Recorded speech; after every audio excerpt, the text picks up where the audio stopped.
কুমিল্লার দেবিদ্বারে এক শিশুকে ধর্ষণের ঘটনায় মোহাম্মদ দুলাল নামে একজনকে গ্রেপ্তার করেছে র্যাব। বৃহস্পতিবার রাতে কুমিল্লার সদর দক্ষিণের ইপিজেড এলাকা থেকে তাকে গ্রেপ্তার করা হয়। গ্রেপ্তারকৃত দুলাল দেবিদ্বার উপজেলার ফুলতলী গ্রামের আব্দুল বারেকের ছেলে। জানা গেছে, ভুক্তভোগী শিশুর বাবা প্রবাসী এবং মা গৃহিণী। শিশুটি স্থানীয় একটি স্কুলে তৃতীয় শ্রেণীতে পড়ে।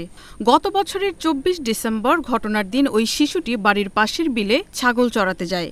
এ সময় তাকে ২,০০০ টাকার প্রলোভন দেখিয়ে পাশের একটি পানের বরজে নিয়ে ধর্ষণ করে অভিযুক্ত দুলাল।